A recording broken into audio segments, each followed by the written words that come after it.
नमस्कार। अस्सलाम वालेकुम।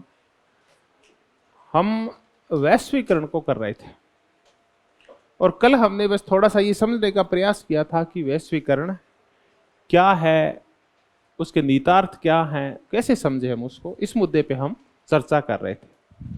वैश्वीकरण, ग्लोबलाइजेशन, या इसको अपन क्या बोल दें, भूमंडलीकरण। मैकलुहान बोला कि ये है ग्लोबल विलेज। हार्वे बोला कि इसमें होता है समय और स्थान का संपीड़न। केनिची ओह में ये कहते हैं कि ये है बॉर्डरलेस वर्ल्ड। और फ्रीडमैन, थॉमस एल फ्रीडमैन कहते हैं कि वर्ल्ड इज फ्लैट। ऐसी कुछ चर्चाएं कल हम कर रहे थे। आज हम जो शुरुआत करेंगे वो हम करेंगे कि ये जो ग्लोबलाइजेशन है इसके कारण क्या है। तो पहले हम कारणों की खोज करेंगे कि किन कारणों से ये हुआ है। पहले ये चर्चा करते हैं। भूमंडलीकरण या वैश्वीकरण के कारण।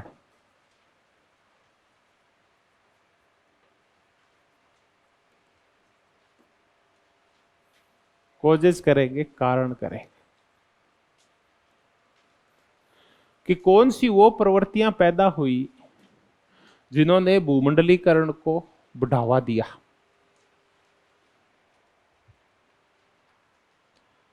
हम इसका एक सामान्य आधार है वो भी जानेंगे और विभिन्न थिंकर्स ने इसके बारे में क्या कहा, इन कारणों के बारे में उनकी भी हम चर्चा करेंगे। वैश्वीकरण का जो एक प्रमुख कारण है वो है तकनीक। और कौन सी तकनीक? संचार तकनीक। कल हम जो बॉर्डरलेस वर्ल्ड और टाइम और स्पेस कंप्रेशन की चर्चा या ग्लोबल विलेज की चर्चा कर रहे थे, इन सब को बढ़ाने में मुख्य भूमिका किसकी है? संचार की है। संचार इतना तीव्र हो गया है इंटरनेट के माध्यम से, ये सर्वसुलभ हो गया है। अब तो कौन सा जी आ गया है? 5G तक आ गया है। कंप्यूटर के माध्यम से और ये जो सोशल मीडिया है इसके माध्यम से ऑटोमेशन बहुत ज्यादा हो गया है। ऑटोमेशन होता है खुद वो मशीनों के द्वारा या इनके द्वारा चीजें बनना, ऑटोमेशन हो गया है। तो इस संचार तकनीक ने भूमंडलीकरण को बढ़ाने में सबसे महत्वपूर्ण भूमिका अदा की है। आज संसार में हम विचारों को लेके, वस्तुओं को लेके और वित्त को लेके यानी पूंजी को लेके, तो विचार, वस्तु और पूंजी जो बिल्कुल एकदम नजदीक आ गई है पूरे संसार की, उसके मूल में कौन सी तकनीक है? संचार तकनीक है। इस संचार तकनीक ने बहुत ज्यादा बढ़ावा दिया है भूमंडलीकरण को। मैंने कहा इस संचार तकनीक की वजह से विचार, समस्याएं, मुद्दे, सोशल मुद्दे कोई से ही हो जाए, आपकी पूंजी और वस्तुएं, इनमें प्रवाह बहुत ज्यादा तीव्र हो गया है। क्योंकि भूमंडलीकरण की एक विशेषता देखिए कि इसमें प्रवाह क्या होता है? बहुत ज्यादा तीव्र प्रवाह होता है। तो प्रवाह तीव्र हो गया है इनमें। तो अब ये देखिए इन पे क्या प्रभाव पड़ता है इस संचार तकनीक का। विचार बहुत तेजी से यहां से वहां जाते हैं, समस्याएं और मुद्दे हैं वो अंतर्राष्ट्रीय पलक झपकते ही हो जाते हैं, पूंजी बहुत तेजी से जाती है। आपके अब जितना भी है, कल हम उसकी चर्चा कर रहे थे उस विशिष्ट पूंजी की, क्रिप्टोक्रेसी की। क्रिप्टोक्रेसी क्यों है? जितने फोन पे वाले ऐप है या गूगल पे है, ये सारे पूंजी को क्या करते हैं? बहुत तेजी से पूरे संसार में स्प्रेड कर देते हैं। और वस्तुएं, अमेजन, फ्लिपकार्ट, अलीबाबा, आप इनके ऊपर दो आदेश दो, वस्तुएं तुरंत प्रभाव से कहां पहुंच जाती है? हमारे घरों के ऊपर पहुंच जाती है। तो इस संचार तकनीक ने इस भूमंडलीकरण को बहुत बढ़ावा दिया है। अब इस संचार तकनीक के अलावा और जो तकनीक है वो कौन सी आ गई है? परिवहन आ गई।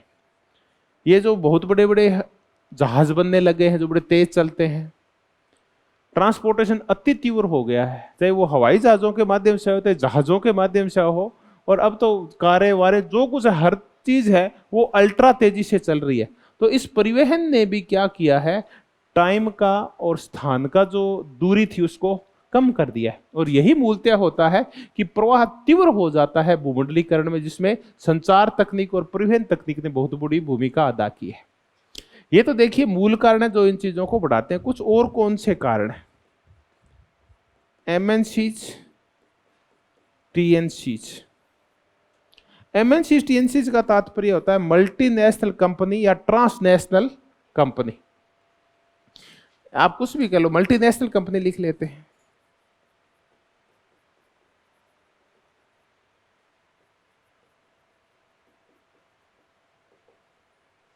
Multinational companies. टीएनसी होता है ट्रांसनेशनल कंपनीज, ऐसी कंपनी जो विभिन्न देशों में अपना व्यापार व्यवसाय फैला के रखती है, उत्पादन कहीं करती है, वितरण कहीं और करती है। अब ये एप्पल है, एप्पल के अधिकांश जो कंपोनेंट्स तैयार होते हैं वो चाइना में तैयार होते हैं। इसके जितने ही सॉफ्टवेयर डेवलप होते हैं वो यूएस में होते हैं। इनकी असेंबलिंग होती है वो भारत में आकी होती है और बिकते हैं ये पूरे संसार में। तो ऐसी कंपनियों को हम कौन सी बोलते हैं? ट्रांसनेशनल कंपनीज बोलते हैं। ये कोका कोला हो, पेप्सी हो, एप्पल हो, सैमसंग हो, चाहे कारों की कंपनियां हो, चाहे इंटरनेट वाली कंपनियां हो, ये सारी की सारी एमएनसीज और टीएनसीज होती है। ये क्या करती है? विभिन्न देशों में अपना व्यापार साम्राज्य फैलाकर रखती है। कहीं इनके हेड ऑफिस हैं, उत्पादन कहीं हो रहा है, असेंबलिंग कहीं हो रही है और बिक्री कहीं और हो रही है। पूरे संसार में एक जैसे ऑफिस खुले हुए हैं इनके, एक जैसी शक्ल सूरत वाले ऑफिस। आप किसी भी ब्रांड का, कपड़े का ब्रांड देखो आप, तो आपको देखोगे एक जैसे ऑफिस ना सब जगह खुले हुए, एक जैसा कपड़ा पूरे संसार में मिल रहा है। इन मल्टीनेशनल कंपनीज के जो ब्रांड्स है वो सब जगह मिल रहे हैं। तो ये क्या करती है? वैश्वीकरण को बढ़ावा देती है। कोई भी देश इनको रोक नहीं सकता। मैंने कहा कि संसार बॉर्डरलेस हो जाता है, केनिचिओ में कहते हैं। अब बॉर्डरलेस हो गया है, इसका तात्पर्य आप एमएनसी और टीएनसी का आपको स्वागत करना पड़ेगा, रेड कारपेट्स बिछाने पड़ेंगे, लाल कालीन बिछा के इनका स्वागत करना पड़ेगा। अब ये रुकते नहीं है, आप कितने भी प्रयास कर लो।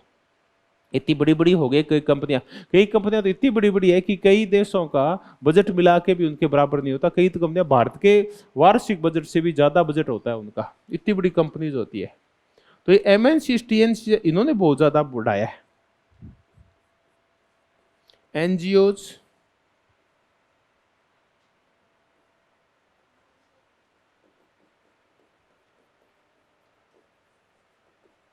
सिविल सोसाइटीज, ये बहुत ज्यादा ग्रोथ कर गई है। सिविल सोसाइटी, एनजीओ, और एनजीओज भी कौन से? आईएनजीओज है, इंटरनेशनल नॉन गवर्नमेंटल ऑर्गेनाइजेशन। आप ग्रीन पीस को ले लो, एमनेस्टी इंटरनेशनल को ले लो, WWF को ले लो, ये सारे ग्रीन पीस काम करता है पर्यावरण के क्षेत्र में। एमनेस्टी इंटरनेशनल मानवाधिकार के क्षेत्र में काम करने वाला अंतरराष्ट्रीय स्तर का एनजीओ है। ट्रांसपेरेंसी इंटरनेशनल, किसने नाम सुना? ट्रांसपेरेंसी इंटरनेशनल, हाँ, ये जो विभिन्न देशों के मध्य भ्रष्टाचार के बारे में बताता है वो कौन सा है? ट्रांसपेरेंसी इंटरनेशनल है, जो भ्रष्टाचार के इंडेक्स जारी करता है। WWF, world wide fund for nature, ये नेचर को बचाने के लिए बना हुआ एक अंतरराष्ट्रीय स्तर का गैर सरकारी संगठन है। रेड क्रॉस क्या है बताओ? एक एनजीओ है जो पूरे संसार में जो युद्ध ग्रसित क्षेत्र है वहां या आपदा ग्रसित क्षेत्र में लोगों को मेडिकल सहायता उपलब्ध करवाता है। जो लाल निशान वाला है, कहीं देखा हुआ मोटरसाइकिल के पीछे कौन सा निशान लगा के रखते हैं? कि डॉक्टर लाल निशान, वो रेड क्रॉस का है दरअसल, वो तो सेवा करते हैं उनके लिए होता है। तो ये एनजीओ और ये सिविल सोसाइटी सोशल मूवमेंट्स है ना, ये वर्ल्ड लेवल के हो गए। पर्यावरण को लेकर आंदोलन हो या वैश्वीकरण के विरोध में जो आंदोलन खड़े होते हैं, नारियों के जो आंदोलन खड़े होते हैं या अश्वेतों के आंदोलन है, देखते ही देखते ये सिविल सोसाइटी के मूवमेंट्स है, ये पूरे संसार में एकदम से खड़े हो जाते हैं। तो इन एनजीओ और सिविल सोसाइटी की जो भूमिका बड़ी है, इन्होंने क्या कर दिया है? भूमंडलीकरण कर दिया है। भूमंडलीकरण का तात्पर्य है कि अब संसार फ्लैट होने लगा है, चीजें बिल्कुल आपस में जुड़ गई है और पूरा संसार एक गांव की तरह गतिविधियां करता है। अब ये नहीं है कि सिविल सोसाइटी और एनजीओज है ये एक ही देश में काम करते हैं, ये विभिन्न देशों के अंदर काम करते हुए विभिन्न देशों की समस्याओं को और उनके मुद्दों को क्या करते हैं, आपस में जोड़ देते हैं।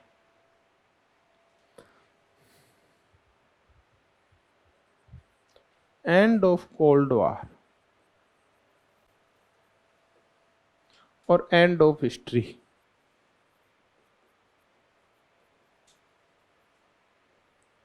ये वो दो महत्वपूर्ण कारण हैं जिन्होंने उदारीकरण और भूमंडलीकरण को बढ़ावा दिया है। एंड ऑफ कोल्ड वॉर कहते हैं, आपको ये देखना पड़ेगा कि अब शीत युद्ध का अंत हो गया है और अब पोस्ट कोल्ड वॉर एरा में आ गए हैं। हम जी रहे हैं उत्तर शीत युद्ध काल में, जब अब शीत युद्ध नहीं है, क्योंकि ये सारी घटनाएं आप देख रहे हैं 1990 के बाद। ज्यादा आप बड़ा नहीं समझे, हालांकि 80 के बाद ये घटनाएं शुरू हो गई थी, लेकिन एलपीजी ने जो ज्यादा जोर पकड़ा वो कब पकड़ा है, 1990 के बाद ही पकड़ा है। तो 1990 के बाद ही क्यों पकड़ा बहुत ज्यादा जोर, उससे पहले क्यों नहीं पकड़ा? तो उससे पहले तो क्या चलता था, कोल्ड वॉर चलता था। और ये जो एलपीजी है ये स्पॉन्सर्ड है ना, ये वेस्टर्न कैपिटलिस्ट कंट्रीज का है। ये जो पाश्चात्य उदार पूंजीवादी देश हैं, ये इनकी देन है, ये भूमंडलीकरण की प्रवृत्तियां। अब देखिए, जब तक कोल्ड वॉर चल रहा है तब तक तो इनको साम्यवादी चुनौती मिल रही थी, तब ये अपने विचारों का, अपनी अर्थव्यवस्था का, अपनी पूंजी का, अपनी संस्कृति का प्रचार प्रसार नहीं कर पाई, अपनी सेवाओं का। अब जो कि कोल्ड वॉर का एंड हो गया, अब इनको चैलेंज करने वाला कोई नहीं है, क्योंकि अब एंड ऑफ क्या हो गया है, हिस्ट्री हो गया है। एंड ऑफ हिस्ट्री का तात्पर्य है कि अब कितनी विचारधारा बच गई है, एक विचारधारा बच के, उदारवादी विचारधारा। अब जो अमेरिकन हेजेमनी पैदा हुई, इसके बाद इसका परिणाम निकला कि अमेरिकन हेजेमनी पैदा हो गई है, अमेरिका का प्रभुत्व पैदा हो गया, अमेरिका की दादागिरी आ गई है 1990 के बाद। और उसी दादागिरी ने फिर कुछ आर्थिक प्रोग्राम्स को बढ़ावा दिया और फिर उसी से अमेरिका की संस्कृति बढ़ी, अमेरिका की शक्ति बढ़ी, अमेरिका का प्रभुत्व बढ़ा। इसको हम बोलते हैं वाशिंगटन सहमति, जिसकी हम चर्चा करेंगे इंटरनेशनल इसमें कंपैरेटिव पॉलिटिकल साइंस में, कि इन सब की वजह से देखिए अमेरिका हावी हो रहा है। तो कौन सी सहमति, वाशिंगटन सहमति। आपको वाशिंगटन से सहमत होना होगा आर्थिक मुद्दों के ऊपर और गवर्नेंस के मुद्दों पे, शासन के मुद्दों के ऊपर और सामाजिक मुद्दों के ऊपर, और आपको सेप्स स्वीकार करने होंगे। अब ये में देखो सेप्स क्या है, स्ट्रक्चरल एडजस्टमेंट प्रोग्राम, संरचनात्मक समायोजन के प्रोग्राम। मैं आपको एक साथ ही अभी इतना ही कर लेते हैं, इसके आगे कर लेते हैं। संरचनात्मक समायोजन, आप अपनी संरचनाओं का क्या करेंगे, समायोजन करेंगे, उनके स्वरूप बदल देंगे। अगर आपके यहां बहुत सारी सरकारी संरचनाएं हैं, उनको हटाओ और कौन सी संरचनाएं खड़ी करो, निजी संरचनाएं खड़ी करो। चलो इतना ही मान लेते हैं एक बार। अब आपको निजीकरण करना है और सरकार के आकार को घटाना है, भ्रष्टाचार को घटाना है और पारदर्शिता लेके आनी है, मानवाधिकारों के स्तर को बढ़ाना है। आप नई संरचनाएं खड़ी करो, इसको सेप्स बोलते हैं, स्ट्रक्चरल एडजस्टमेंट प्रोग्राम्स। वाशिंगटन सहमति वही बात है कि जो वाशिंगटन चाहता है आर्थिक और गवर्नेंस के क्षेत्र में, इकोनॉमिक और गवर्नेंस के क्षेत्र में, वो आपको करना पड़ेगा। वाशिंगटन ये चाहता है कि आपकी अर्थव्यवस्था खुली हो, वाशिंगटन ये चाहता है कि जनता की भागीदारी बढ़े, वाशिंगटन ये चाहता है कि अब आप घाटे की अर्थव्यवस्था नहीं चलाओगे, वाशिंगटन ये चाहता है कि सरकारी चीजों को बेच दो। ये सारी वाशिंगटन सहमति थी।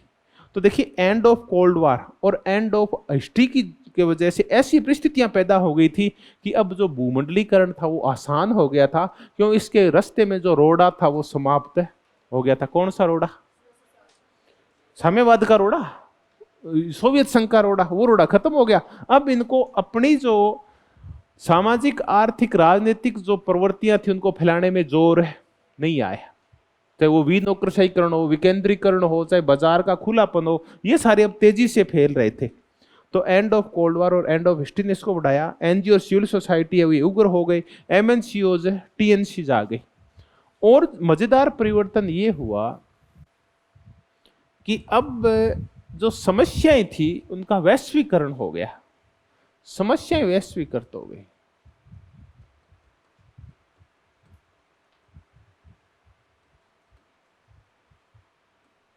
कौन सी समस्याएं, चलो यही कर लेते हैं, कौन सी? पर्यावरणीय समस्याएं। अब ये एक देश की समस्या नहीं थी, बल्कि ये ग्लोबल प्रॉब्लम है, ये पर्यावरण की समस्या। चाहे ओजोन परत का क्षरण है, चाहे ग्लोबल वार्मिंग है, चाहे ग्रीन हाउस इफेक्ट है। ग्लोबल वार्मिंग, पृथ्वी का तापमान बढ़ता है, ग्लोब वार्म हो जाता है। Green house effect global warming का कारण है, क्योंकि इससे ऊपर जाके जो CO2 और ये सारे क्या बना लेती है, एक कंबल बना लेती है, इसको ग्रीन हाउस इफेक्ट बोलते हैं। ओजोन परत का क्षरण है ही। ओजोन परत जब क्षेत्र खत्म हो जाती है तो सूर्य की पराबैंगनी किरणें सीधे कहाँ जाती है, धरती पे आके, और ये अल्ट्रावायलेट रेज जो आती है, पराबैंगनी किरणें, ये हमारे कैंसर पैदा कर देती है। क्योंकि ये जो हम गैस छोड़ते हैं CFC, क्लोरोफ्लोरो कार्बन, और ये छूटती है हमारे रेफ्रिजरेटर से, हमारा जो फ्रिज है उसमें से, हमारा AC है उसमें से, और रेफ्रिजरेशन जहाँ ये कोल्ड स्टोर्स होते हैं यहाँ से बहुत निकलती है, और जाके और सीधे ओजोन के जो O3 के कण उनको क्या कर देती है, तोड़ देती है उनके अणुओं को, और फिर ओजोन का क्षरण हो जाता है। अब ये समस्याएं एक देश नहीं निपट सकता इनसे, बल्कि ये कैसी समस्याएं हैं, अब विभिन्न देशों को नजदीक आना ही होगा। तो वो पर्यावरणीय समस्याएं हैं, वो आतंकवाद है, वो महामारियां हैं, वो तकनीकी समस्याएं हैं। तकनीकी समस्याएं कौन सी? ये जो वायरस आते हैं, वायरस एक देश में नहीं उठते, एक कोई ये नहीं है कि वायरस आके बॉर्डर पे खड़ा हो जाएगा फिर अनुमति लेगा, सर मैं अंदर आ जाऊं क्या। ये वॉलमेयर और ये सारे ना, ये वालमेयर, पता नहीं कौन कौन से वायरस आ रखे हैं, ये सीधा ही छलांग मारते हैं कहीं से और कहाँ घुस जाते हैं, आपके मोबाइल में, आपके कंप्यूटर में घुस जाते हैं, आपका सिस्टम हैक कर लेते हैं। तो अब ये समस्या है जो विभिन्न देशों के मध्य खड़ी हुई है, पता नहीं हैकर कहां से काम करते हैं। तो अकेला एक देश इन समस्याओं से निपट नहीं सकता, ये वैश्विक समस्याएं हैं, जो तकनीकी हैकिंग की समस्याएं हैं, वायरस की समस्याएं हैं। तो वायरस न केवल कंप्यूटर के, बल्कि वायरस जो बॉडी में आते हैं वो भी कैसे हो गए हैं, वैश्विक हो गए। कोरोना एक देश की समस्या नहीं है, बल्कि कोरोना एक वैश्विक समस्या। तो क्या एक अकेला देश कोरोना से निपट सकता है क्या? नहीं निपट सकता। पूरा संसार जब एक हुआ था तब कोरोना से निपट पाए थे हम। अब उससे पहले जितने भी ये जो महामारी है ना, ये ऐसा ही प्रचार पाती है। इन सर्दियों में बच्चों के केवल स्कूल बंद कर देते हैं पहले। ये जो सुअर में जो रोग फैलते हैं, मुर्गियों में जो रोग फैलते हैं, घोड़ों में जो रोग फैलते हैं, ये वैश्विक हो गए। तो अब आपको समस्या के निदान भी कैसे करने पड़ेंगे, भूमंडलीय, ग्लोबल और वैश्विक करने पड़ेंगे। अब तेजी और मंदी है, तेजी और मंदी बताओ एक देश का मुद्दा है या वैश्विक मुद्दा है? वैश्विक मुद्दा है। संसार में एक साथ तेजी आती है तो एक देश तेजी से निपटते हैं, तेजी में सारे देश उलटते हैं और मंदी में सारे ही देश फंसते हैं। अमेरिका से मंदी शुरू होती है और पूरे संसार को अपनी चपेट में ले लेती है। तो अब बताओ तेजी मंदी से निपटो कैसे? जो काउ वेव्स आते हैं, जो अब फ्लक्चुएशन होता है बाजार का, उससे अकेला देश निपट नहीं सकता। तो समस्याएं वैश्वीकृत हो गई है। उसके अलावा और किसने महत्वपूर्ण भूमिका निभाई? क्षेत्रीयता का उदय हो गया है। क्षेत्रीयता, इस क्षेत्रीयता का परिणाम क्या निकला? रीजनलिज्म बहुत ज्यादा हो गया। क्षेत्रीयता का उदय, ये तो बड़ा टॉपिक ही है, सिंपल सा टॉपिक, ऐसे कर लेते हैं। रीजनलिज्म ज्यादा हो गया और इस रीजनलिज्म का सबसे जो मजेदार उदाहरण मिलता है वो मिलता है EU के रूप में, और वो मिलता है आसियान के रूप में। अब बताओ इस रीजनलिज्म ने महत्वपूर्ण भूमिका क्या निभाई है? इसने जो संप्रभुता थी उसको क्षरण कर दिया है। अब आप सभी देशों को जो EU के सदस्य हैं उनको किसकी बात माननी पड़ेगी? EU की। इससे राष्ट्र राज्य का जो कंसेप्ट था वो थोड़ा क्या होता है, पतन होता है उसका, और संप्रभुता है वो कमजोर होती है। राष्ट्र राज्यों की जो क्षमताएं होती है वो कम होती है और संसार अब बॉर्डर लेस होने लगता है। बॉर्डर जो संप्रभुता का प्रतीक है, अब वो संप्रभुता है वो कम हो जाती है।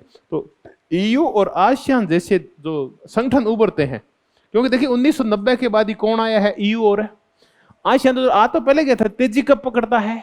ये आसियान प्रेरित किससे होता है? EU से। तो EU सबके लिए रोल मॉडल है। एशिया में रोल मॉडल कौन है? आसियान है। थर्ड वर्ल्ड का रोल मॉडल आसियान है।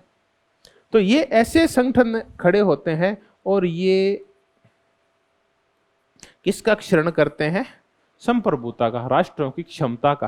परिणाम स्वरूप जैसे ही संप्रभुता कमजोर होती है, विभिन्न देश आपस में मिलने लगते हैं और क्या बढ़ता है? भूमंडलीकरण बढ़ता है।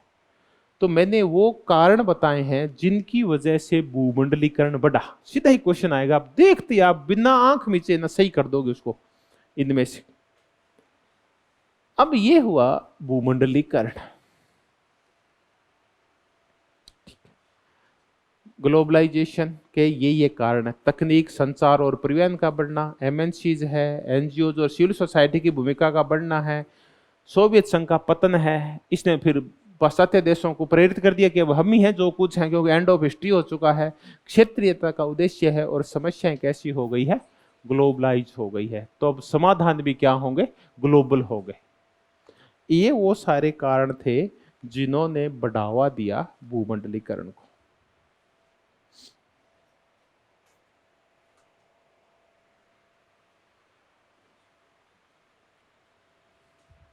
अब आप कितने कारण जोड़ सकते हो? 20 कारण। अब हम विभिन्न विचारकों की चर्चा करेंगे जो वैश्वीकरण के अलग अलग कारणों को बताते हैं, उनकी चर्चा करते हैं। अब आप वैश्वीकरण या भूमंडलीकरण जो भी शब्द है आप उसको अपने मन में बिठा लो। इंग्लिश तो एक ही है, ग्लोबलाइजेशन।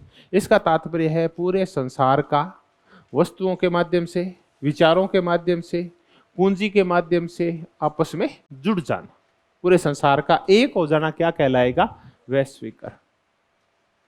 वैश्वीकरण के कारण कॉजेस विभिन्न विद्वान क्या कहते हैं, इनको अपन दो भागों में बांट लेंगे। एक वो विद्वान है जो सिंगल कॉज बताते हैं, एकल कारण बताते हैं कि वैश्वीकरण का कारण एकल है। दूसरे वो विद्वान हैं जो मल्टी कॉजेज बताते हैं, बहुल कारण बताते हैं कि ये एक कारण से नहीं होता बल्कि ये बहुल कारणों से होता है। इनकी चर्चा करेंगे। तो इन विद्वानों को अपन दो भागों में बांट लेते हैं। एक वो है जो वैश्वीकरण के एकल कारण बताते हैं और दूसरे वो हैं जो बहुल कारण बताते हैं। पहले एकल कारण बताते हैं, वो कहते हैं वैश्वीकरण का एक ही कारण बताते हैं, ज्यादा कारण नहीं बताते। अब आप से बाई चांस पूछ ले कि जब मैं पढ़ा रहा था तो ये जो विद्वान है इसने कितने कारण बताए, अब आप बताओ। हंसे हैं, इसका मतलब मुझे विद्वान नहीं मानते। चलो शुक्र है आप। इसने मेरा नाम आ जाए तो उससे बताना कि ये वो विद्वान है जिन्होंने क्या बताए थे, यहां वहां से नकल मार के और कैसे कारण बताए थे? बहुल कारण बताए थे। हम तो उनकी चर्चा करेंगे जिन्होंने कौन से कारण बताए? एक ही कारण बताए, उसकी चर्चा करें। एकल कारण। सबसे पहले हम किसकी चर्चा करेंगे? रोजनाऊ की। फिर हम चर्चा करेंगे गिल्लीपिन की, और फिर करेंगे इमानुअल वॉलरस्टीन की। इसमें से ये नाम आपने खूब सुन रखा है, इमानुअल वॉलरस्टीन। ये यूएस का है। रोजनाऊ एक ही कारण बताना है। रोजनाऊ कहता है कि वैश्वीकरण का एक ही कारण है और वो है तकनीक। और तकनीक में भी मूलतः कौन सी तकनीक? संचार। अगर ये कम्युनिकेशन इतना तेज नहीं होता ना तो वैश्वीकरण इतना तेजी से नहीं होता। कितनी तेज हो गया है देखिए कम्युनिकेशन। फट से आप वीडियो कॉल कर लेते हैं, फट से आप वीडियो भेज देते हैं, ठीक है। कितनी बड़ी बड़ी फिल्में हैं, यहां से वहां चली जाती है कितनी जल्दी और कितनी तेजी से। विचार है, फोटो है, बातें हैं, ठीक है। ये सारे में क्या हो गया? संचार की वजह से बहुत तेज हो गया। तो राजनाव ने एकल कारण, एक ही कारण माना है वैश्वीकरण का, वो कौन सा है? संचार है। अब आगे है गिल्लीपिन। गिल्लीपिन कहते हैं कि इसके कारण है वो कैसे हैं? राजनीतिक कारण का है इसके। ये राजनीतिक कारणों में जो मुख्य कारण है वो है अमेरिकन हेजेमनी।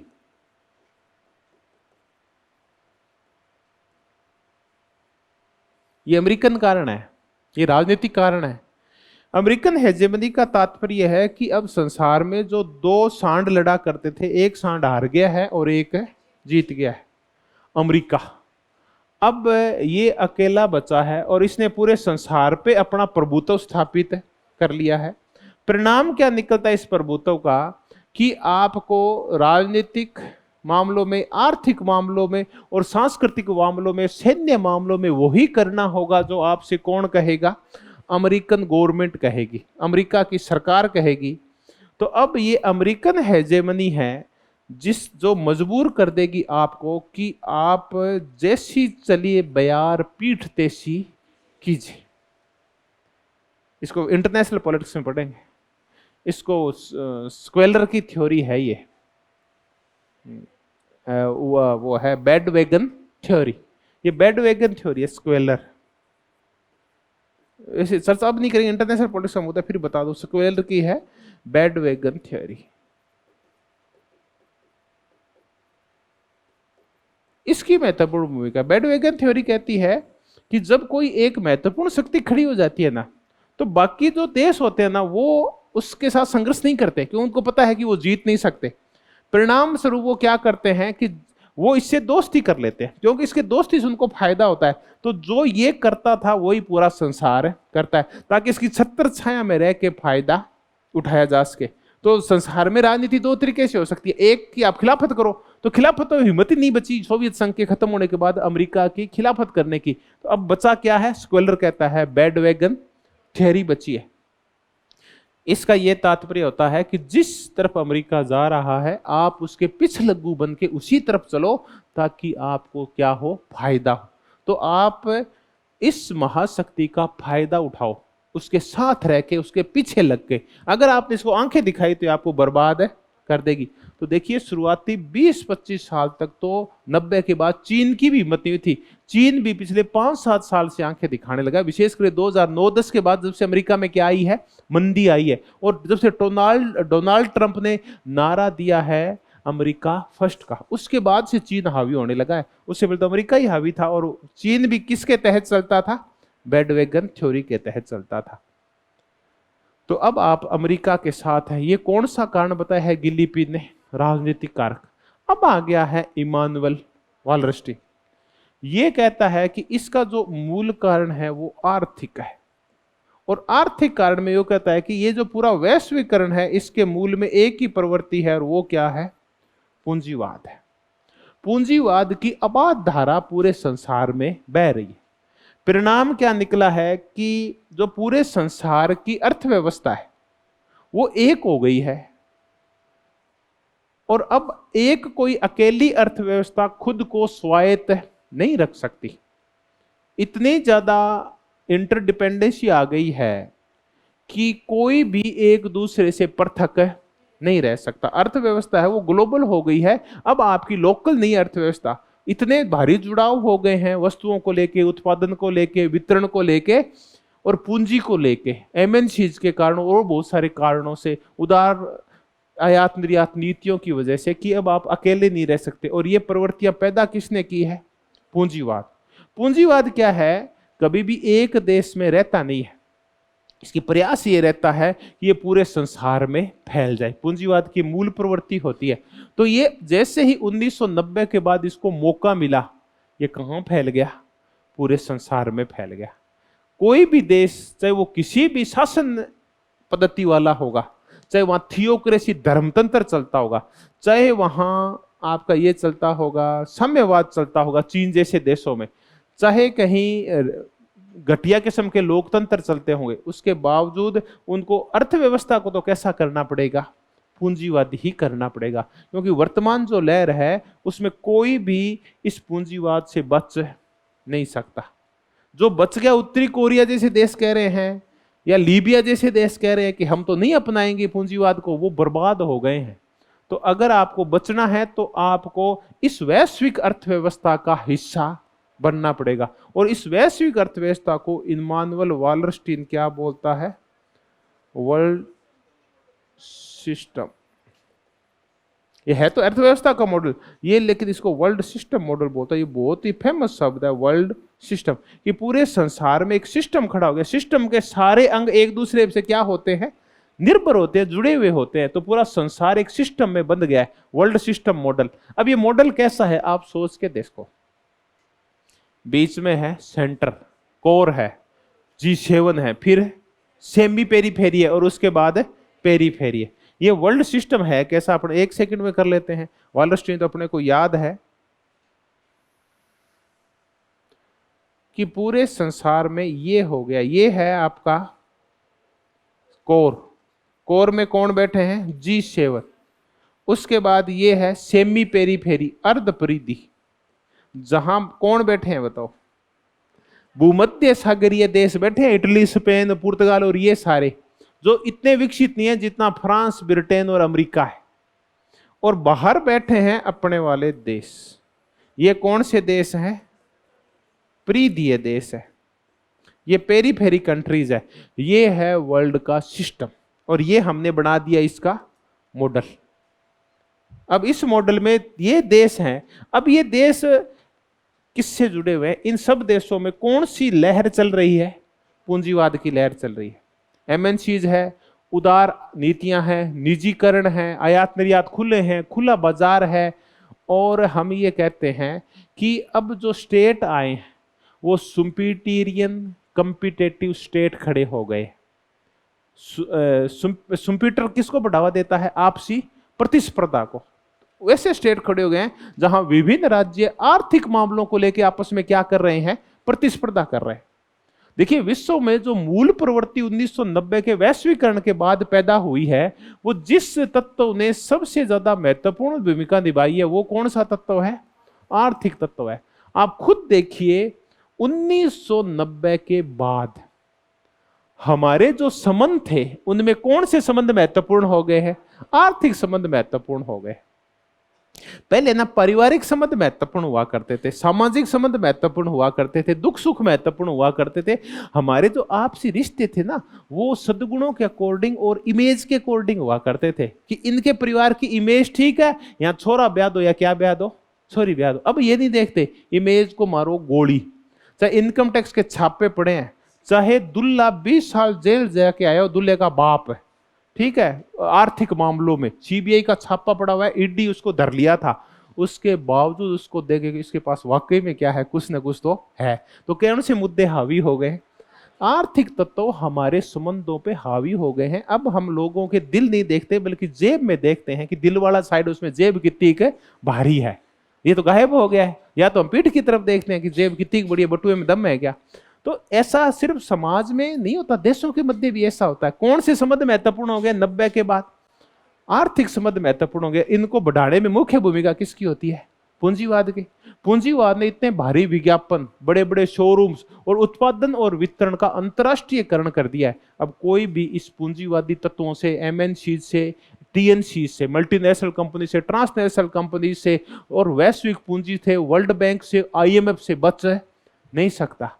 तो अब एक मॉडल तैयार हो गया, एक सिस्टम तैयार हो गया। और पता है सिस्टम का कोई भी हिस्सा है वो स्वायत्त और स्वतंत्र नहीं होता, ये ध्यान रखें आप। तो कोई भी देश है ना इस घेरे को, इस सिस्टम को तोड़ सकता है क्या, वर्ल्ड का नहीं तोड़ सकता। अगर उसने तोड़ दिया तो उसको पूंजी नहीं मिलेगी, उसको तकनीकी सहायता नहीं मिलेगी, उसको राजनीतिक जो संबल है वो नहीं मिलेगा, उसको आयात निर्यात उसका बिल्कुल बंद कर दिया जाएगा, वो बर्बाद हो जाएगा। तो एक अनिवार्य हो गया है कि आप किसके साथ जिए, पूंजीवाद के साथ। क्यों, क्योंकि अब एंड ऑफ हिस्ट्री हो गया, मजबूरी है पूंजीवाद के साथ जियो, उसको स्वीकार करो। अब पूरा संसार है, इसकी जो अर्थव्यवस्था है वो वैश्विक अर्थव्यवस्था हो गई है, आपको उसको उससे जुड़ना ही पड़ेगा। तो इसको वो कौन सा मॉडल बोलता है, वर्ल्ड इकोनॉमी मॉडल है हालांकि वो, लेकिन उसको कौन सा बोलता है, वो सीधा ही वर्ल्ड सिस्टम बोलता है। तो इमानुएल वालरस्टीन कहता है कि इस भूमंडलीकरण को बढ़ाने में मुख्य योगदान किसका है, ये पूंजीवाद का है। तो ये भी चर्चा कर ली, ये कोर है, ये है, ऐसा हो गया पूरा संसार, अब कोई भी बच नहीं सकता। और सब जगह कौन सी बयार बह रही है, कौन सी हवा बह रही है, पूंजीवाद की हवा बह रही। तो हमने एक शब्द याद कर लिया, वर्ल्ड सिस्टम मॉडल किसका। कौन सा विद्वान है जो वैश्वीकरण के लिए पूंजीवाद को एकमात्र कारक मानता है, कौन है जो राजनीतिक कारकों को एकमात्र कारक मानता है। ये इसके आर्थिक कारक है, इसके राजनीतिक कारक है और इसके तकनीकी कारक है। 3 कारक की है हमने चर्चा की है, रोजनाऊ की, गिल्लिपिन की और इमानुअल वालरस्टीन की। अब हम इसके बाद कौन से कारक करेंगे, बहुल कारक कौन से, उनकी चर्चा करें। कुछ ऐसे विद्वान हैं जो इनके लिए बहुल कारक है उनको भी जिम्मेवार मानते हैं। ऐसे विद्वानों में हमारे पास 2 विद्वान हैं। एक विद्वान है वो है डेविड हेल्ड। चलो इसकी एक पुस्तक याद करो, ग्लोबलाइजेशन एंड एंटी ग्लोबलाइजेशन। ये तो पहले भी याद की थी अपने।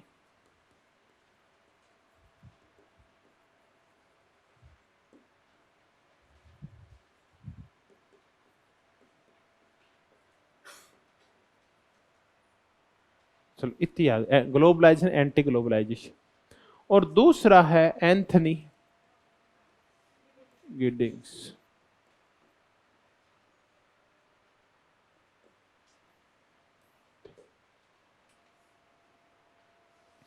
ये दोनों आधुनिकीकरण को इसका मूल कारण मानते हैं। अब आप कहोगे आधुनिकीकरण तो एक सिंगल कोज है। आधुनिकीकरण एक सिंगल कोज नहीं है, बल्कि आधुनिकीकरण में खुद में मल्टी कोज छुपे होते हैं। क्योंकि आधुनिकीकरण कोई एक शब्द नहीं है, बल्कि जब बहुत सारी प्रवृत्तियां मिलती है तो हम कहते हैं क्या हो गया है, आधुनिकीकरण हो गया। तो ऐसा मानते हैं कि अपन कहते हैं भाई ये छोरी बड़ी मॉडर्न है ना। तो ऊंचे हील के सैंडल पहनने से और गिट्टा ऊपर तक जींस पहने कोई छोरी मॉडर्न थोड़ी है। लड़की मॉडर्न होती है अपनी शिक्षा से, अपने विचारों से, अपने रहन सहन से, उनसे मॉडर्न होती है। ठीक है, अपनी सोशल एक्टिविटीज से, इनसे मॉडर्न होती है। कपड़े पहनने से कोई मॉडर्न तो एक कारण नहीं है कपड़े पहनना, बहुत सारे कारणों में से एक कारण कौन सा होता है, कपड़े पहनना होता है। आपके विचार बदलते हैं, व्यवहार बदलते हैं, लाइफस्टाइल बदलता है, शिक्षा बदलती है और आपके कपड़े बदलते हैं, तब आप कहते हैं आप क्या हो गए हैं, आधुनिक हो गए। तो आधुनिकीकरण कोई एक सिंगल वो फैक्टर नहीं है, बल्कि मल्टी फैक्टर मिलते हैं तो क्या बनता है, आधुनिकीकरण बनता है, मॉडर्नाइजेशन बनता है। शिक्षा सुधरती है, व्यापार में परिवर्तन आता है, पूंजी में परिवर्तन आता है, इन्वेस्टमेंट में भांति भांति के परिवर्तन आते हैं, वस्तुओं के यूज में भांति भांति के परिवर्तन आते हैं, प्रोडक्शन जो होता है उत्पादन में अलग से तरीके से परिवर्तन आते हैं, वितरण है, डिस्ट्रीब्यूशन है वो अलग तरीके से होने लगता है। हर चीज में नई नई प्रवृत्तियां विकसित होती है, तब हम क्या कहते हैं, वो मॉडर्नाइजेशन हो गया है, आधुनिकीकरण हो गया है। अब हम कहें कि भारत है ना ये धीरे धीरे आधुनिकीकरण हो रहा है, ये इसका मॉडर्नाइजेशन हो रहा है। तो जब हम कहते हैं इसका मॉडर्नाइजेशन हो रहा है तो हम कहते हैं कि यहाँ क्या अलग तरीके की हो रही है, शिक्षा। शिक्षा से धर्म और रूढ़िवादी तत्व कम हो रहे हैं और तार्किक तत्व घुस रहे हैं। फिर हम कह रहे हैं कि यहाँ किसका विकास हो रहा है, विज्ञान का। फिर हम कह रहे हैं कि यहाँ राजनीति बदल रही है, उसमें जो निरंकुश तत्व थे वो कम हो रहे हैं, और या फिर जो सामंती तत्व वो कम हो रहे तो लोकतांत्रिक तत्व बढ़ते जा रहे हैं।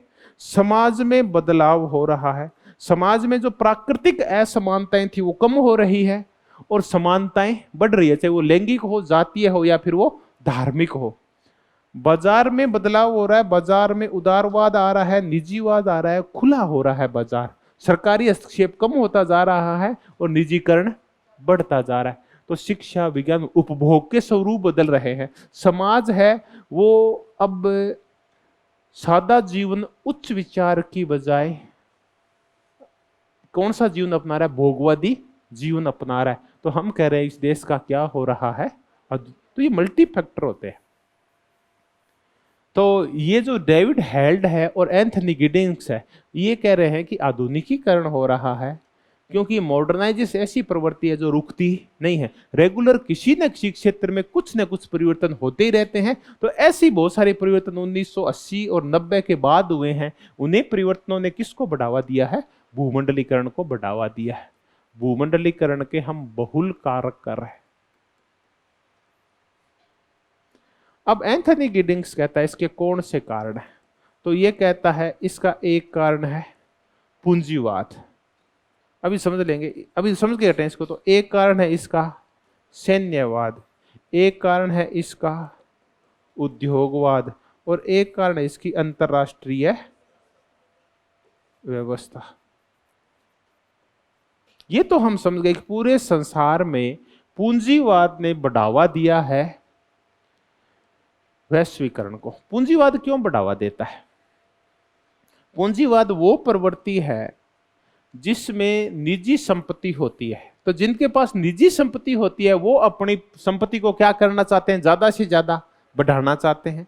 जब एक देश में सेचुरेशन आ जाती है, उससे आप ज्यादा ग्रोथ कर नहीं सकते, तब आप अपने पैर फैलाते हैं और कौन से देशों में पहुंच जाते हैं? दूसरे देशों में पहुंच जाते हैं।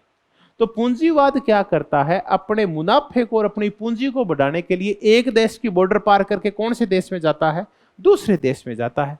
एमएनसीज है, तो ये एमएनसीज का तात्पर्य क्या है? Multinational companies. अब है उत्पादन का, वितरण का, वस्तुओं का अंतरराष्ट्रीयकरण हो जाता है।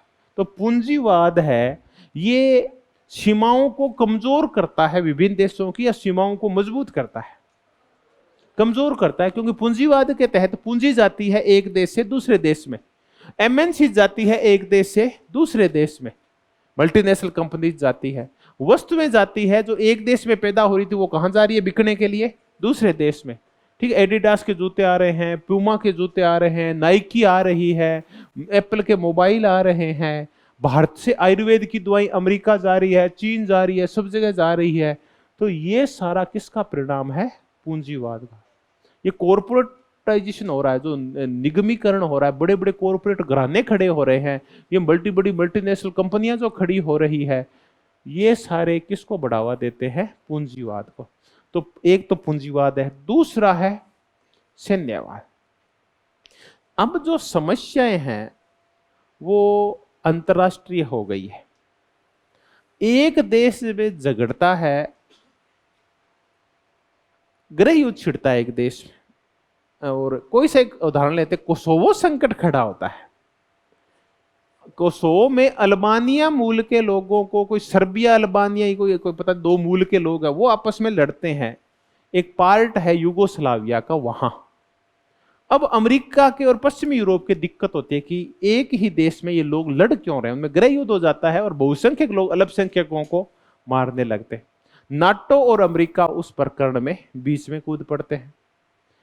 1990 में जब end of history, end of cold war हो रहा था, तो इराक कुवैत पे हमला करता है और अमेरिका को इनके बड़ी दिक्कत होती है, भी मेरे से बगैर पूछे ऐसा कर कैसे लिया।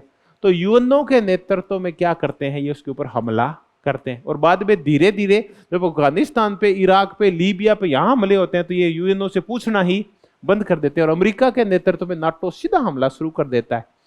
तो ये जो सैन्यवाद है ना, ये एक प्रवृत्ति पैदा करता है कि अब सेना का भी क्या हो चुका है? अंतरराष्ट्रीयकरण। अमेरिका की सेना अब स्वयं की रक्षा नहीं करती है, बल्कि ठेकेदार हो जाती है विभिन्न देशों की रक्षा की। तो अब जो सुरक्षा है ना, वो एक देश का मुद्दा हो गया है, या सभी देशों की सुरक्षा आपस में जुड़ गई है? जुड़ गई है आपस में। अब एक देश के आंतरिक मुद्दों में भी दूसरे देश सैन्य दखलंदाजी करने लगे। अमेरिका कूद पड़ता है, फट से दो देश आपस में कोई करता है। एक ही देश के अंदर अगर दो समूह लड़ते तो अमेरिका कूद पड़ता है। तो अब सैन्यवाद हो गया है। ये अमेरिका के आपने जितने भी अभियान देखे हैं, इराक के, सीरिया के, लीबिया के, ये युगोस्लाविया के, केन्या के, ठीक है, इन सब में वो करता क्या है? अपना सैन्य वर्चस्व स्थापित करता है। अब सैन्य वर्चस्व स्थापित करता है ना, तो पूरे संसार में जो सुरक्षा के मामले हैं वो कैसे हो जाते हैं? अंतरराष्ट्रीय। अभी छोटी सी चर्चा करते हैं। एक दिन वो 3-4 जहाज उड़ते हैं अमेरिका के अंदर, और लादेन वाले जो आतंकवादी गुट अलकायदा, उसके वो जो लड़ाके वो है उग्रवादी, वो उनको अमेरिका पे डाल देते हैं। अमेरिका क्या कहता है कि ये जो हमला हुआ है ये मेरे ऊपर नहीं हुआ है, ये पूरे संसार के ऊपर हुआ है, ये मानवता के ऊपर हुआ है, ये लोकतंत्र पे हमला हुआ है। तब वो आतंकवाद के खिलाफ कैसा युद्ध छेड़ता है? विश्वव्यापी युद्ध छेड़ता है। भारत भी राजी होता है, जापान भी सहायता करता है, जर्मनी भी सहायता करता है, और बाकी सऊदी अरेबिया तक के देश उसकी सहायता करते हैं। तो अब देखिए, सैन्य है या सेना का और सुरक्षा का अंतरराष्ट्रीयकरण हो गया है। एक देश के मामले वो अंतरराष्ट्रीय स्वरूप ले लेते हैं। अमेरिका पे हमला, इट मींस पूरे संसार के ऊपर हमला। उद्योगवाद पनप गया है। उद्योगवाद का तात्पर्य औद्योगिकरण, इन उद्योगों में वस्तुएं पैदा होगी, बिकने के लिए दूसरे संसारों में जाएगी, पूरे संसार में जाएगी। उद्योग बहुत बड़े हो गए, ऑटोमेशन बहुत ज्यादा हो गया है, अपने आप ही चीजें बनने लगी है, तो भारी मात्रा में बनती है। चीन में कितना सारा सस्ता माल तैयार होता है, कितने उद्योगों का वहां प्रचार हो गया है। बेचने के लिए उसको क्या चाहिए? संसार के सारी बाजार चाहिए। अब सारे संसार में जो बाजारों में बेचना चाहता है तो ये तभी होगा जब वर्ल्ड क्या होगा? बॉर्डरलेस होगा। और वर्ल्ड क्या होगा? फ्लैट होगा, तभी तो बिकेगी इसकी चीजें। तो जैसे जैसे उद्योगवाद बढ़ता गया, विकासशील देशों के भी उद्योग पनपने लगे, तो इन्होंने भी कहा चलो ठीक है बॉर्डर खोलो। अमेरिका बोला मैं माल बेच जाऊंगा, उल्टी का चीन और भारत जैसे देश किसको माल बेच गए? सस्ता माल अमेरिका को बेच गए। तो ये उद्योगवाद पनपा और कैसी व्यवस्था खड़ी हो गई? अंतरराष्ट्रीय व्यवस्था।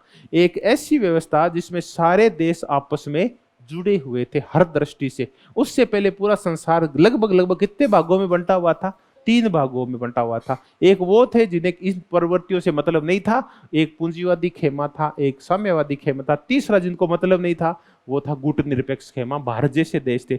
अब पूरा संसार क्या बन गया है? एक अंतरराष्ट्रीय व्यवस्था बन गया, एक इंटरनेशनल ऑर्डर खड़ा हो गया है। इस ऑर्डर में ऊपरी ऊपर अमेरिका बैठा है, फिर पश्चिमी यूरोपीय देश बैठे हैं, फिर चीन बैठा है, भारत बैठा है, ब्राजील बैठा है, अफ्रीका बैठा है, फिर और छोटे छोटे देश बैठे हैं, भांति भांति के देश बैठ के, लेकिन सारे आपस में क्या है? जुड़े हुए। तो एंथनी गिडिंग्स ये 4 मूल कारण बताता है: पूंजीवाद, सैन्यवाद, उद्योगवाद और एक अंतरराष्ट्रीय व्यवस्था का निर्माण, जो किसके नेतृत्व में खड़ी की गई? बताओ आप। एक इंटरनेशनल ऑर्डर खड़ा किया गया, न्यू इंटरनेशनल ऑर्डर खड़ा किया गया, किसके नेतृत्व में? अमेरिका के नेतृत्व में। चाहे भले ही बात पहली बार गोरबाचेव ने की होगी, लेकिन खड़ा किया इसको अमेरिका ने अपने नेतृत्व में। एक इंटरनेशनल सिस्टम खड़ा होता है। इस इंटरनेशनल सिस्टम है कि कोई भी देश अपने यहां मानवाधिकारों का हनन नहीं करेगा, कोई भी समुद्रों पे कब्जा करने की कोशिश नहीं करेगा, कोई भी अपनी सीमाओं को में वस्तुओं को आने से, पूंजी को आने से रोकेगा नहीं। सारे देश अंतरराष्ट्रीय कानूनों का सम्मान करेंगे। ऐसे करके उस व्यवस्था के कुछ नियम डिसाइड किए अमेरिका ने, वो सब देशों को मानने होते थे। आगे तो अंतरराष्ट्रीय में खूब चर्चा होगी, जो अंतरराष्ट्रीय राजनीति करेंगे। एक बार चर्चा की अंतरराष्ट्रीय व्यवस्था जो अमेरिका के नेतृत्व में खड़ी की गई। कैसी व्यवस्था ये बताओ? एक खुली और एक दूसरे के ऊपर निर्भर व्यवस्था खड़ी की गई, अंतरराष्ट्रीय व्यवस्था। तो एंथनी गिडिंग्स ने कितने कारण बताए हैं? 4 कारण: पूंजीवाद, सैन्यवाद, उद्योगवाद और अंतरराष्ट्रीय व्यवस्था। पूंजीवाद का आधुनिकीकरण हुआ है, नई नई चीजें आई है। सैन्यवाद का आधुनिकीकरण, उसमें और कुछ नई चीजें आ गई है। उद्योग भी नए नए खड़े हो गए, नई नई वस्तुएं बनने लगी है। तो इन सब ने फिर किसको बढ़ावा दिया? भूमंडलीकरण को। संसार क्या हो गया? ग्लोबल विलेज बन गया। पूरा ग्लोब था वो एक विलेज की तरह हो गया। एंथनी गिडिंग्स आधुनिकीकरण के परिणाम, इसकी पुस्तक है। और आधुनिकीकरण का परिणाम क्या निकलता है? भूमंडलीकरण निकलता है। अब एंथनी गिडिंग्स की एक पुस्तक अपने पहले भी पढ़ी थी, beyond left and right, future of radical politics, Anthony Giddings. अब एंथनी गिडिंग्स ने भूमंडलीकरण के संदर्भ में 3 अवधारणाएं दी है। उन अवधारणाओं की चर्चा करते हैं। वो कौन सी 3 अवधारणाएं? इनको हटा देते हैं, डेविड हेल्ड को हटा देते हैं, और एंथनी गिडिंग्स ने 3 अवधारणाएं दी है, उनकी चर्चा करते हैं। एक तो है राज्य का सार्वभौमिकरण, यूनिवर्सलाइजेशन ऑफ स्टेट, राज्य का सार्वभौमिकरण।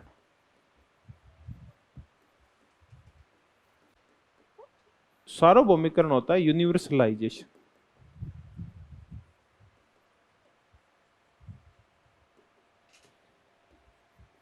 दूसरा कारण है विलंबित आधुनिकीकरण। यह भी मजेदार शब्द है, लेट मॉडर्नाइजेशन, विलंबित आधुनिकीकरण। और तीसरा है कंसेप्ट ऑफ जगरनॉट,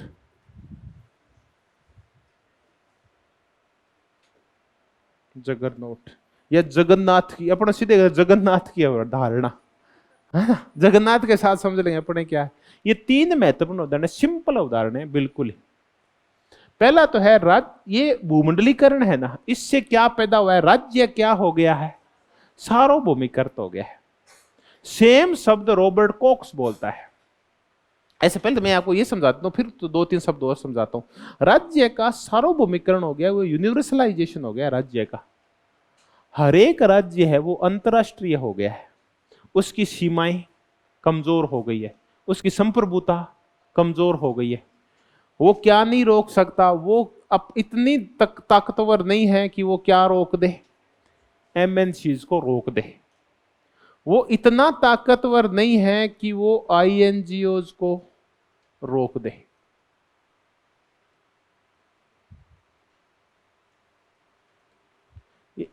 कौन से को?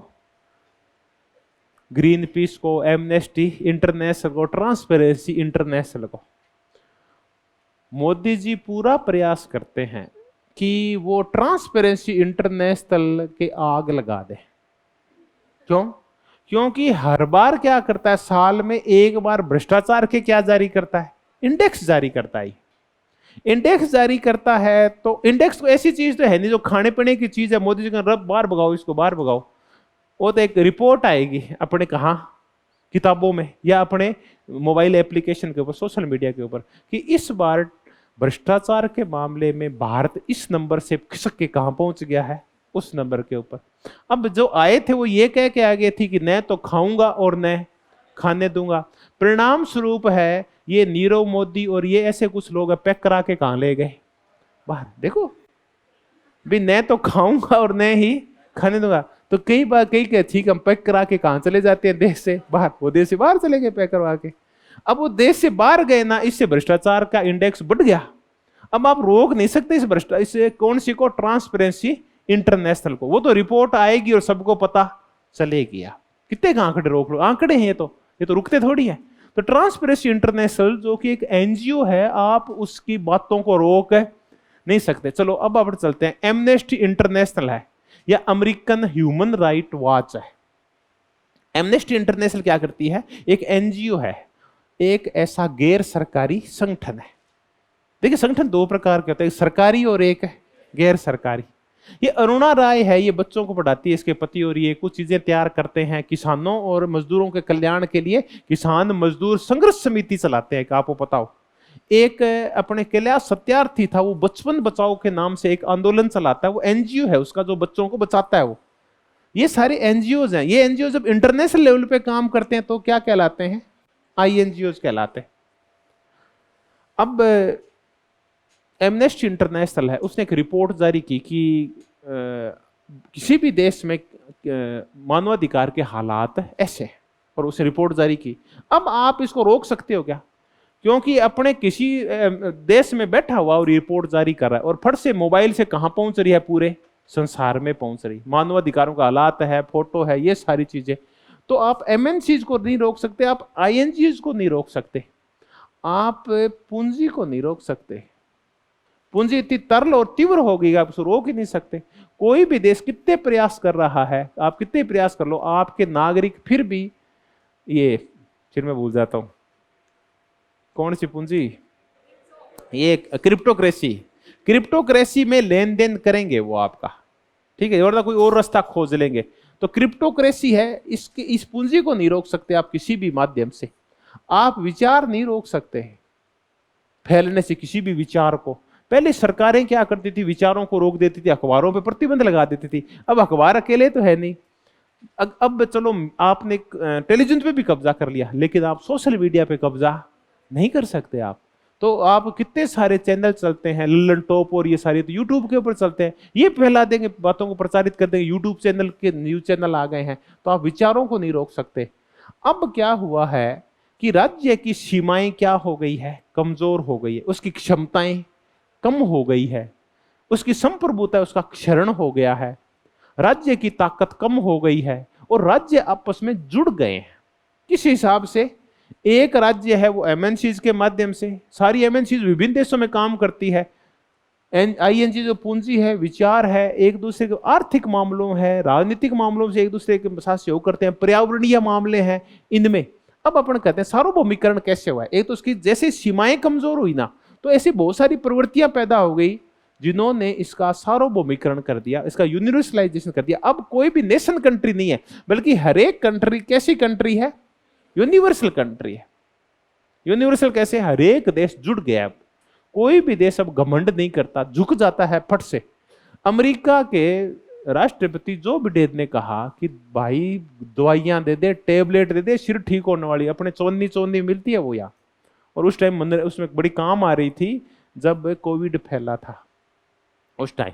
तो बड़े बड़े देश भी है ना अब झुक जाते हैं, क्योंकि अब आप अकेले नहीं हैं, आप दूसरे पे कॉम्प्लेक्स रूप से इंटरडिपेंडेंट है। जैसा कोहेन और कौन बोल के गए हैं? नाई। अब और चर्चा कर लें कोहेन नाई की। अब आप यूनिवर्सलाइज हो गए हैं, पूरा संसार जो है, राज्य है उसका क्या हो चुका है? सार्वभौमिकरण। चाहे वो महामारियां में हो, चाहे पर्यावरणीय संकट हो, चाहे पूंजी का मामला हो, चाहे एमएनसीज का मामला हो, अब राज्य है वो दूसरे, पूरा संसार ही क्या हो चुका है? एक हो चुका है। तो राज्य की जो विशेषताएं पाई जाती थी उसमें मुख्य विशेषता थी संप्रभुता। अब वो तो बची नहीं है। संप्रभुता क्या हो गई? अत्यंत कमजोर हो गई है। चाहे वो क्षेत्रीय आर्थिक संगठन हो, ईयू, आसियान हो, एल्बा हो, अफ्रीकन यूनियन हो, इनके माध्यम से हो, चाहे डब्ल्यूटीओ जैसी संस्थाएं आ गई है, अब ये पूरे संसार पे राज करती है। अब राज्य राज नहीं करता, अब मेन हीरो है वो राज्य नहीं है, बल्कि मेन हीरो और संस्थाएं बन गई है जो अंतरराष्ट्रीय स्तर की है। तो राज्य ही वैसा ही हो गया। अब आ गया है विलंबित आधुनिकीकरण। विलंबित आधुनिकीकरण, लेट मॉडर्नाइजेशन। इससे पहले एक चर्चा तो अपने की थी लेट कैपिटलिज्म। ये कहां की थी? जब मैं आपको पोस्ट मॉडर्निज्म करा था, पोस्ट मॉडर्निज्म को उत्तर आधुनिकतावाद, तब मैंने आपको जेमेसन का एक विचार बताया था कि उत्तर आधुनिकता कुछ नहीं है, पूंजीवाद है, वो थोड़ा लेट है, उसकी नई प्रवृत्तियां हैं, पूंजीवाद की नई प्रवृत्तियां हैं, सांस्कृतिक प्रवृत्तियां। तो मैंने आपको लेट कैपिटलिज्म करवाया था। ये कौन सा आधुनिकीकरण है? ये है विलंबित आधुनिकीकरण। अब ये जो मिशेल फूको है, डेरिंडा है, लियोटार्ड है और बोद्रिलार्ड है, ये कह रहे हैं, ये याद है ना तो आपके, ये कौन है? उत्तराधुनिकतावादी है, ठीक है। ये कह रहे हैं कि वर्तमान का युग है ये पोस्ट मॉडर्न युग है। तो एंथनी गिड्स कह रहा है ऐसा कुछ नहीं है तो ये मॉडर्न एज ही, लेकिन ये क्या है? लेट है। एक है पहले वाली और ये है बाद वाली, ठीक है। तो ये लेट कैपिटल, ये लेट मॉडर्नाइजेशन है।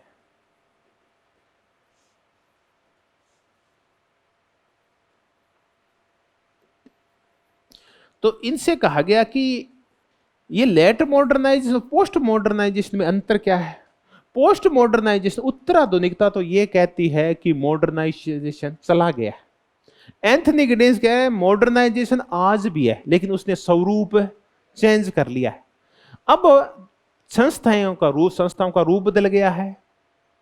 अब चीजें बहुत ज्यादा तीव्र हो गई है और अब सीमा के बंधन बचे नहीं है तो ये मॉडर्नाइजेशन ही, लेकिन इसमें प्रवाह है और क्षमता है वो अलग प्रकार से विकसित हो गई है। पहले जो मॉडर्नाइजेशन पैदा हुआ था ना, उसमें राष्ट्र राज्य मेन हीरो हुआ करते थे। अब जो हीरो है वो बदले और कुछ नहीं बदला है। वर्तमान जो हीरो है वो है एमएनसीज, वर्तमान हीरो है वो आईएनजीओ, इंटरनेशनल लेवल की सिविल सोसाइटीज, वो हीरो हो गई है। WTO, world trade organization hero हो गया है। आईएमएफ और वर्ल्ड बैंक हीरो हो गया है, ठीक है। ये अब हीरो नए हो गए हैं। बस हुआ क्या है कि अब इसको वो क्या बोलता है, लेट मॉडर्नाइज, कि संस्थाओं ने स्वरूप बदल लिया है। पहले देश महत्वपूर्ण हुआ करते थे, मेन भूमिका वो निभाया करते थे, चाल वो चला करते थे। अब जो चालें चलते हैं वो देश तो देखते रहते हैं, चालें चलता है डब्ल्यूटीओ, वर्ल्ड ट्रेड ऑर्गेनाइजेशन, वो कहता है समस्त देशों से कि आपको ऐसे करना है, तो कोई भी देश उसकी बात टालता नहीं है। तो अब कौन सा आधुनिकीकरण है? ये विलंबित आधुनिकीकरण है, और इसी में पैदा हुआ है भूमंडलीकरण।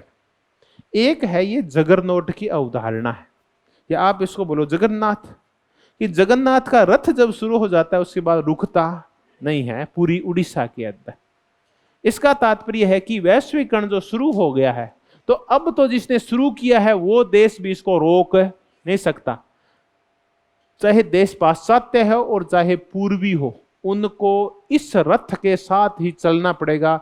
ये इसका गियर है, इसमें ब्रेक नहीं है।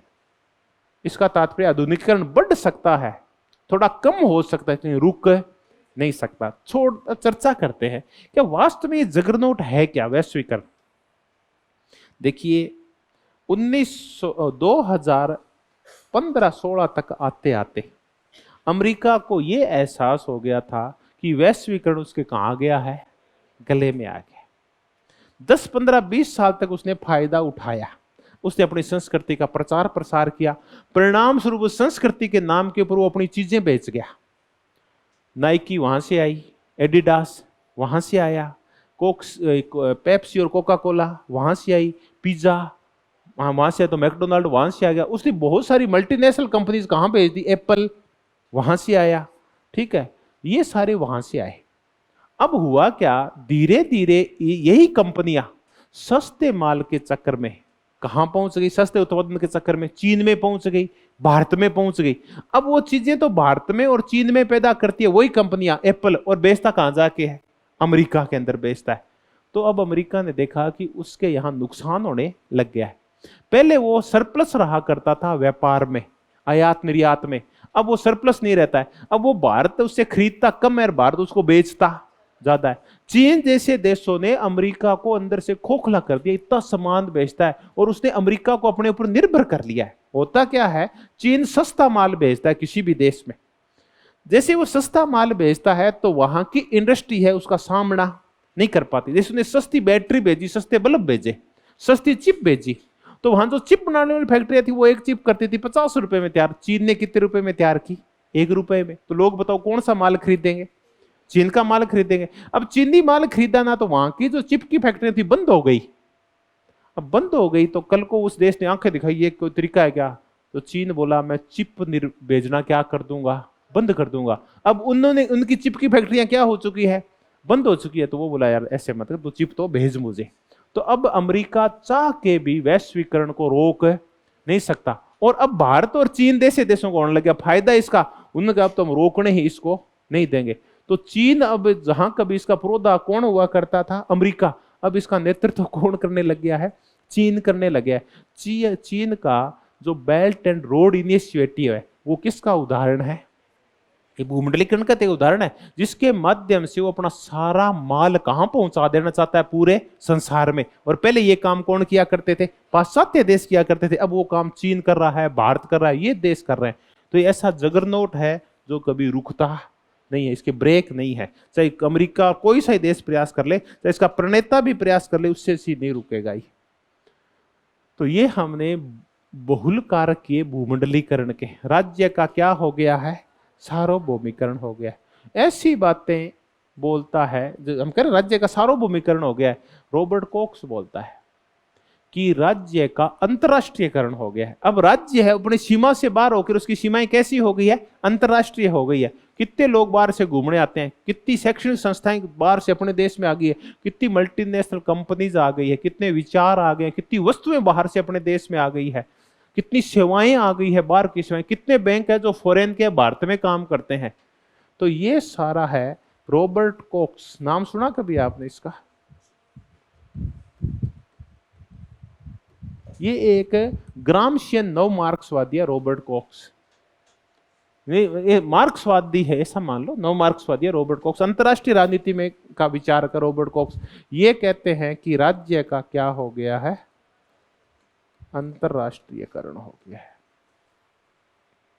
चलिए, रॉबर्ट कॉक्स, राज्य का अंतरराष्ट्रीयकरण। तो इसी को एंथनी गिडिंग्स क्या बोल रहा है, राज्य का सार्वभौमिकरण बोल रहा है। तो ये 3 उदाहरण है, राज्य का यूनिवर्सलाइजेशन, ये कह रहा है इंटरनेशनलाइजेशन।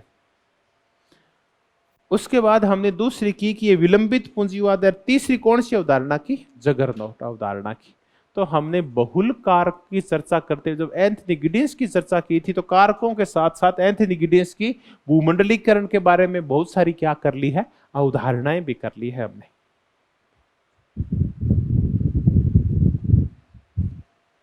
मैंने आपको 2 चीजें करवाई है, एक ही टॉपिक कंप्लीट हुआ है, वो है वैश्वीकरण के कारण। सिंपल कारण देखे थे, उसके बाद हमने एकल कारण और मल्टी कारण, बहुल कारक और एकल कारक देखे। वाल्रस्टीन किस कारण को महत्वपूर्ण मानता है, मिलान करना आ सकता है पूंजीवाद को।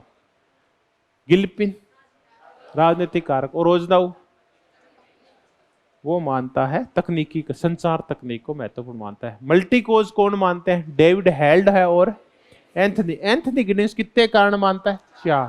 पूंजीवाद, सैन्यवाद, उद्योगवाद और एक, ठीक है, अंतरराष्ट्रीय व्यवस्था। और उसकी कितनी अवधारणाएं की है भूमंडलीकरण के संदर्भ में? 3। विलंबित आधुनिकीकरण है ये, राज्य का सार्वभौमिकरण हो चुका और जगरनॉट की अवधारणा की है। ठीक है, अब घंटा भर हो गया, एक बार पानी पी लेता हूँ फिर करवाता हूँ अगला टॉपिक आपको। धन्यवाद, बहुत बहुत धन्यवाद।